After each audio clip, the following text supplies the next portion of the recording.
বন্ধ করে দিয়েছে মিল কারখানাগুলো, আমার মনে হয় যে সেটা অন্তর্বর্তীকালীন সরকারের এই জিনিসটা করা ঠিক হয়নি। কারণ শ্রমিক শ্রেণীর আত্মত্যাগ কেউ কেউ স্বীকার করতে কার্পণ্য করে। এই ফ্যাসিস্টদের সমর্থক কিছু ব্যবসায়ী গোষ্ঠী তারা টাকা লুটপাট করেছে, টাকা পাচার করেছে। শ্রমজীবী মানুষের আয় দিন দিন কমে যাচ্ছে। গ্যাস বিদ্যুতের অভাবে কল কারখানা বন্ধ হচ্ছে, এখনো প্রতিদিন শ্রমিক ছাঁটাই চলছে। ইতিমধ্যে বিএনপি চেয়ারপারসনের বিশেষ সহকারী এবং জাতীয়তাবাদী শ্রমিক দলের সমন্বয়ক, বিশিষ্ট শ্রমিক নেতা, এদেশের জনাব শামসুর রহমান, অ্যাডভোকেট শামসুর রহমান শিমুল বিশ্বাস আন্তর্জাতিক শ্রমিক দিবস, যেটি মহান মে দিবস হিসেবে সমধিক পরিচিত দুনিয়াব্যাপী, সেই দিবসটি জাতীয়তাবাদী শ্রমিক দলের কর্মসূচি নিয়ে আপনাদের সামনে বক্তব্য রেখেছেন এবং কর্মসূচি তুলে ধরেছেন। আপনারা জানেন যে আজকের এই প্রেস ব্রিফিংয়ে আমাদের অত্যন্ত শ্রদ্ধেয় নেতা এবং শুধু বাংলাদেশ নয় আন্তর্জাতিক খ্যাতি সম্পন্ন শ্রমিক নেতা জনাব নজরুল ইসলাম খান তার বক্তব্য রাখার কথা ছিল, কিন্তু হঠাৎ করে তার গাড়ির চালক আমাদের কিছুক্ষণ আগে জানালেন যে গুরুতর অবস্থায় তিনি হাসপাতালে তাকে নিয়ে গেছেন এবং খুব গুরুতর অসুস্থ অবস্থায় তিনি রয়েছেন এবং চিকিৎসা চলছে। যার কারণে এই মুহূর্তে এসে উনি আপনাদের সামনে কথা বলতে পারছেন না। সেক্ষেত্রে শিমুল ভাইয়ের অনুরোধে আমি আপনাদের সামনে কয়েকটি কথা বলছি। আপনারা জানেন যে 1886 সাল 19বিংশ শতাব্দীর শেষ লগ্নে মার্কিন যুক্তরাষ্ট্রের শিকাগো শহরের এই মার্কেটের সামনে নিম্নতম মজুরি এবং শ্রমঘণ্টা 8 ঘন্টা করার দাবিতে আন্দোলন চলছিল বেশ কিছুদিন আগে থেকে। এবং এই আন্দোলনের প্রকৃতি এবং বৈশিষ্ট্য আমাদের যে আন্দোলন বা ব্যাপক গণ অভ্যুত্থান ঘটে গেল ঠিক সেই রকমই মাত্রা ছিল। কায়েমি স্বার্থবাদী গোষ্ঠী যে ধরনের পদক্ষেপগুলো গ্রহণ করে ঠিক একই ধরনের পদক্ষেপগুলো সেখানেও আমরা হতে দেখেছি। তাদের ছিল নিয়মতান্ত্রিক এবং যেটাকে আমরা গণতান্ত্রিক বলি সেই আন্দোলন। নিয়ম নীতি মেনে শ্রমিকরা ব্যাপকভাবে তাদের আন্দোলনের দাবি স্লোগানে মুখরিত করে এই মার্কেটের আশেপাশে। আপনারা এখানে দেখেছেন যে আমরা যখন কোনো হরতাল কর্মসূচি দিয়েছি বা কোনো কর্মসূচি দিয়েছি সেখানে সরকার পরিকল্পিতভাবে নাশকতা তৈরি করে নিজেদের লোক দিয়ে, যেটা তথ্য প্রমাণ আমরা বারবার আপনাদের সামনে তুলে ধরেছি। তো এই কায়েমি স্বার্থবাদীরা সেখানেও শ্রমিকদের ন্যায্য দাবি দেওয়ার একটা মিছিল থেকে পুলিশের উপর বোম্বিং করা হয় বলে অভিযোগ তুলে গ্রেপ্তার করে শ্রমিক নেতৃত্বকে, এবং যেটা ছিল খুবই ন্যায়সঙ্গত। বলা হতো বিশেষ করে সেই সময় ইউরোপে, কারণ সেখানে তো শিল্প বিপ্লব ঘটেছে মার্কিন যুক্তরাষ্ট্র এবং ইংল্যান্ডে, বলা হতো যে শ্রমিকের বিছানা কখনো ঠান্ডা থাকে না, কারণ স্বামী যখন কাজের জন্য যাচ্ছেন তখন স্ত্রী কাজ থেকে এসে সেই বিছানায় ঘুমাচ্ছে। এই কারণে বলা হতো যে শ্রমিকের বিছানা কখনো ঠান্ডা হয়, অথবা তার শিশু সন্তানটি কাজে যাচ্ছে। এই ছিল শ্রমিকদের হাল হকিকত, এই ছিল তাদের মানবেতর জীবন। তো সেইখান থেকে, এবং শ্রমঘণ্টারও কোনো শেষ ছিল না, 12 ঘন্টা, 14 ঘন্টা, 15 ঘন্টা, 16 ঘন্টা। তো সেইটা 8 ঘন্টা করার দাবিতে এবং নিম্নতম মজুরি নির্ধারণ করার জন্য এই আন্দোলন তীব্র থেকে তীব্রতর হয়। এবং সেই তীব্রতর করার ক্ষেত্রে এটিকে দমন করার জন্য ওই নাশকতার আশ্রয় বা নাশকতার কথা বলে সেখানে পুলিশের উপর বোমা বিস্ফোরণ ঘটে কয়েকজন পুলিশ মারা যায় এবং শ্রমিক নেতাদেরকে ধরে নিয়ে যায়। দেখুন, এটা এতই ন্যায্য আন্দোলন ছিল যে পৃথিবীর বিভিন্ন বড় বড় কবি সাহিত্যিকদের মনও নাড়া দিয়েছে, এবং যে শ্রমিক নেতাদের বিচার কার্য করছিল সেই বিচার কার্যে এত অমানবিক যে পৃথিবীর আপনার মননশীল হৃদয়ও কেঁদে উঠেছিল। স্বয়ং ইংল্যান্ড থেকে বিখ্যাত মনীষী লেখক জর্জ বার্নার্ড শ অনুরোধ করেছিলেন আমেরিকার আদালতকে যে আপনারা এই শ্রমিক নেতাদের ফাঁসি দেবেন না। কিন্তু বার্নার্ড শার মতো এই ধরনের একজন কীর্তিমান মানুষের তারা শোনেননি, অনুরোধও তারা শোনেননি। সেই শ্রমিক নেতৃবৃন্দকে ফাঁসি দিয়েছিলেন এবং এই যে ফাঁসি দিয়ে আন্দোলন দমনের যে প্রচেষ্টা, কিন্তু সেই প্রচেষ্টা তো সফল হয়নি। আমাদের দেশেও দেখেছি যে কত ধরনের আইনাঘর, কত ধরনের গুম খুনের কত কর্মসূচি সেই কায়েমি স্বার্থবাদী সরকার করে, কিন্তু তো শেষ রক্ষা হয় না। সেই ইতিহাসটুকু ওরা ভুলে যায় এবং ভুলে যায় বলে বারবার রিপিট করে, বারবার এর পুনরাবৃত্তি হয় এবং সেই পুনরাবৃত্তি আমরা এখানেও দেখেছি এবং সেই পুনরাবৃত্তির জোরেই আমরা দেখেছি ইতিহাসে যে স্বৈরাচারের যে পতন হয় সেই পতনও আমরা লক্ষ্য করেছি। সেই জন্য আমি বলেছি যে ঊনবিংশ শতাব্দীর হে মার্কেটে শ্রমিকদের যে আন্দোলন এবং আমাদের এখানে বৈষম্য বিরোধী যে আন্দোলন হয়েছে দুনিয়া কাঁপানো, যে এটার মধ্যে চরিত্র এবং বৈশিষ্ট্যের মধ্যে কোনো আমরা পার্থক্য দেখিনি, বরং প্রায় সমগোত্রীয়। বন্ধুরা, বৈশাখের খরতাপের মধ্যে আপনাদের আমাদের আমন্ত্রণে আপনারা উপস্থিত হওয়ায় কৃতজ্ঞতা জানাচ্ছি। সাংবাদিক বন্ধুগণ, আগামীকাল বৃহস্পতিবার 1 মে ঐতিহাসিক মহান মে দিবস, বিশ্ব স্বীকৃত আন্তর্জাতিক শ্রমিক দিবস।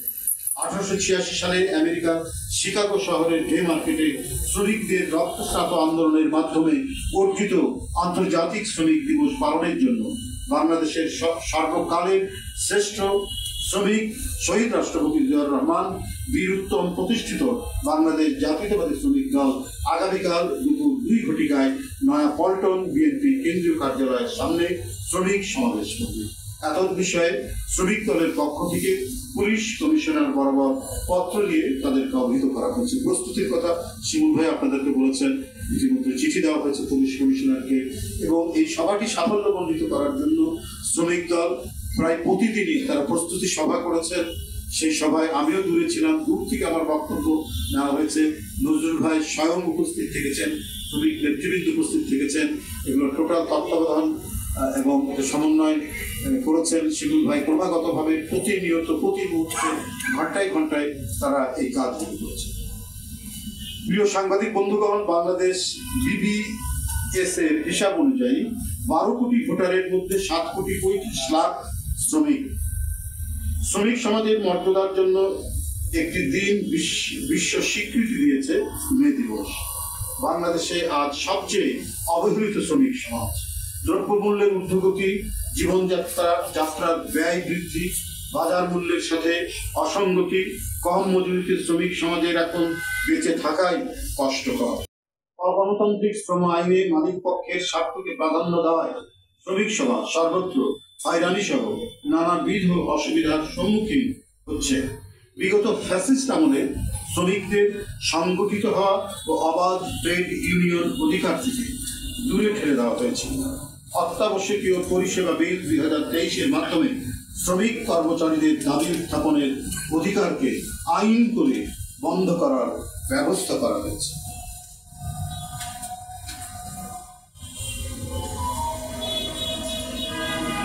সাংবাদিক বন্ধুগণ, ফ্যাসিস্ট আমলে 2023 সালের 28 অক্টোবরে ঢাকার মহাসমাবেশের প্রাক্কালে সমাবেশ ও আন্দোলনকে নস্যাৎ করার অংশ হিসেবে হাজার হাজার বিএনপি ও শ্রমিক দল নেতাকর্মীদের গ্রেপ্তার করা হয়েছে। ওই সময়ে কারাবন্দী শ্রমিক দল নেতা ফজলুর রহমান কাজলের হাতে হ্যান্ডকাপ, পায়ে ডান্ডা বেরি পড়া অবস্থায় হাসপাতালের বারান্দার ফ্লোরে বিনা চিকিৎসায় হত্যা, মজুরি বৃদ্ধির আন্দোলনে 4 জন গার্মেন্টস শ্রমিক আঞ্জুয়ারা খাতুন, রাসেল হাওলাদার, জালাল উদ্দিন ও ইমরানকে আওয়ামী সন্ত্রাসী ও পুলিশ গুলি করে হত্যা করেছে। সাংবাদিক বন্ধুগণ, গত 5ই আগস্ট 2024 ফ্যাসিস্ট খুনি হাসিনা পতনের পর ভিন্ন এক প্রেক্ষাপটে বাংলাদেশে মহান মে দিবস পালিত হয়।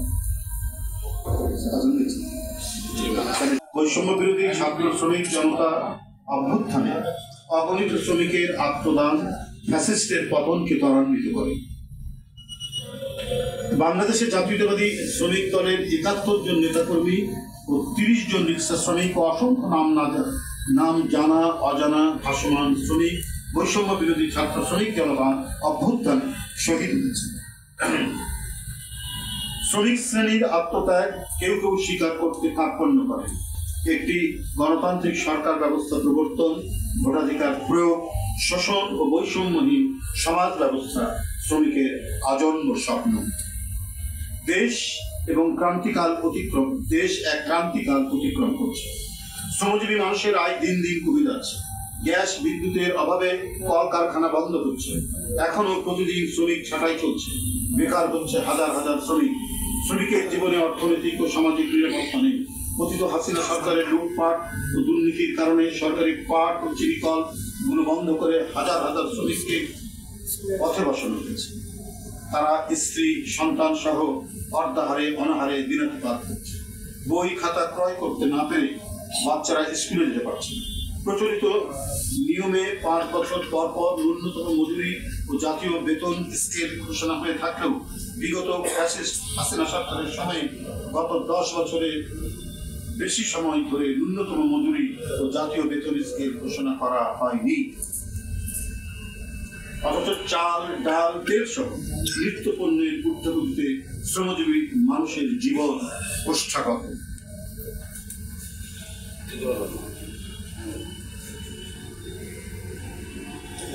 অন্যদিকে সরকারি দপ্তরগুলোতে নিয়মিত পদ বিলুপ্ত করে আউটসোর্সিং নিয়োগ দেওয়া হচ্ছে। ফলে শ্রমের ক্ষেত্রগুলো ক্রমেই শিক্ষিত লাখ লাখ বেকার।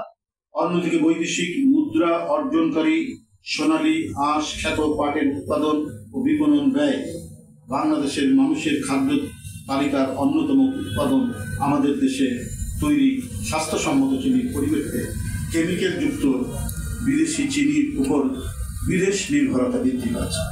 দেশ হারাচ্ছে শ্রমজীবী মানুষের কষ্টার্জিত বৈদেশিক মুদ্রা।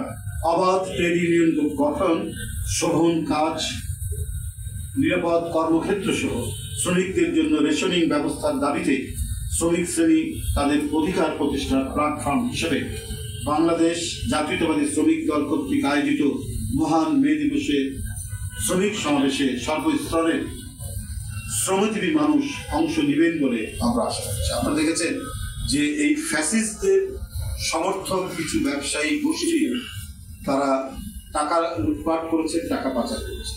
কিন্তু তাদের যে সমস্ত প্রতিষ্ঠান গড়েছিল সেখানে হাজার হাজার শ্রমিক কর্মরত ছিল, কিন্তু সেই শ্রমিকদের ছাঁটাই করে বন্ধ করে দিয়েছে মিল কারখানাগুলো। আমার মনে হয় যে সেটা অন্তর্বর্তীকালীন সরকারের এই জিনিসটা করা ঠিক হয়নি, কারণ ওগুলোকে বাঁচানো দরকার ছিল। আপনি সেখানে প্রশাসক নিয়োগ করতেন, আপনি সেখানে দক্ষ মানুষদেরকে ব্যবস্থাপনা তৈরি করতেন। আর যে সমস্ত মালিকরা, ওই সমস্ত প্রতিষ্ঠানের মালিক যারা অন্যায় করেছে, যারা টাকা পাচার করেছে, যারা হাত মিলিয়েছে এবং সরকারকে টিকিয়ে রাখার জন্য নানা মন্ত্রণা দিয়েছে, তাদের বিচার করুন, তাদেরকে বিচার করতে হবে। কিন্তু তাদের ফেলে রাখা প্রতিষ্ঠানগুলো, সেখানে শুধুমাত্র সাধারণ শ্রমিক থেকে শুরু করে একেবারে শিক্ষিত বেকার ইঞ্জিনিয়ার এবং মানে একেবারে গ্রাজুয়েট ইঞ্জিনিয়ার থেকে শুরু করে খুবই মেধাবী ছেলেরা পর্যন্ত সব বেকার হয়ে গেছে। তো এইটা তো আমার মনে হয় যে সরকারের ভুল নীতি। আপনি প্রতিষ্ঠান টিকিয়ে রাখবেন, প্রয়োজনে সেখানে দক্ষ ম্যানেজমেন্ট সেখানে দেবেন, দিয়ে সেই প্রতিষ্ঠানগুলো টিকে থাকে, যাতে শ্রমিকদের মানে তারা যেন ছাঁটাই না হয়। কিন্তু ছাঁটাই করে তাদেরকে কিছু টাকা ধরিয়ে দিয়ে আজীবন তাদেরকে ক্ষুধার মধ্যে রাখাটা, এটা মনে হয় সঠিক নীতি হয়নি। প্রিয় সাংবাদিক বন্ধুগণ, ইতিমধ্যে শ্রমিক দলের পক্ষ থেকে 12 দফা দাবি সম্বলিত লিফলেট, ব্যানার, ফেস্টুন করা হয়েছে। দাবি জানানো হয়েছে শ্রম সংস্কার মহান মে দিবস পালনের লক্ষ্যে শ্রমিক দলের পক্ষ থেকে গঠিত 2টি কমিটি নিরলসভাবে কাজ করে যাচ্ছে। আমরা আশা করছি অধিকার প্রতিষ্ঠার এই মহান দিনে শ্রমজীবী মানুষ তাদের দুঃখ, কষ্ট, যাতনার প্রতিবাদে শ্রমিক দলের সমাবেশে উপস্থিত হয়। সেই সমাবেশে বর্তমান শ্রম পরিস্থিতি ও সমসাময়িক জাতীয় রাজনীতি নিয়ে গুরুত্বপূর্ণ বক্তব্য রাখবেন সমাবেশের প্রধান অতিথি বিএনপির ভারপ্রাপ্ত চেয়ারম্যান গণমানুষের নেতা জনাব তারেক রহমান থাকবেন প্রধান অতিথি হিসেবে। এছাড়াও শ্রমিক সমাবেশে বিএনপির মহাসচিব মির্জা ফখরুল ইসলাম আলমগীর সহ শীর্ষ জাতীয় নেতৃবৃন্দ ও শ্রমিক নেতৃবৃন্দ বক্তব্য রাখবেন। শ্রমিক দলের সমাবেশকে সফল করতে আপনাদের সর্বাত্মক সহযোগিতা কামনা করে ধন্যবাদ জানিয়ে শেষ করছি। আল্লাহ হাফেজ। বাংলাদেশ জিন্দাবাদ। মহান মে দিবস অমর হোক। জাতীয় নেতৃবৃন্দ আমাদের সামনে বলবেন যে মেসেজটা তারা কি দিবে, কি অবস্থা দিবে। মূলত শ্রমিক দলের আন্তর্জাতিক শ্রমিক দিবসের এটা একটি কর্মসূচি সমাবেশ। এটা জাতীয়তাবাদী দল গঠন হওয়ার পর থেকে এই দিবসটি যথাযোগ্য মর্যাদায় পালন করে এসেছে। তো শ্রমিকদের যে দাবি দেওয়া, শ্রমিকদের যে তাদের যে বর্তমান যে পরিস্থিতি এবং আন্তর্জাতিক পরিস্থিতির সাথে মিলিয়ে আমাদের যারা আলোচকবৃন্দ আছেন, অতিথিবৃন্দ আছেন, তারা কথা বলতে এসেছে। এর বাইরেও যদি জাতীয় পর্যায়ে জাতীয় রাজনীতির বিষয়ে কিছু কথা হয়, সেটা আমাদের জাতীয় নেতৃবৃন্দ বলবেন। সেই ক্ষেত্রে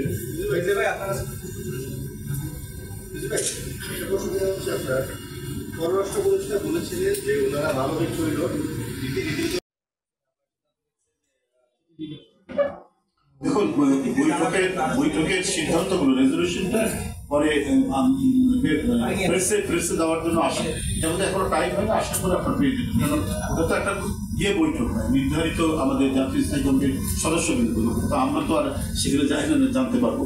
তা আজকে আমরা আগামীকালকের যে শ্রমিক সমাবেশ জাতীয়তাবাদী শ্রমিক দলের উদ্যোগে, সেই সমাবেশকে সাফল্যমণ্ডিত করার এর প্রস্তুতি এবং এই বিষয়ে হচ্ছে আজকের এই প্রেস কনফারেন্স। এটি আপনারা যথাযথভাবে তুলে ধরবেন। এটাই হচ্ছে আমাদের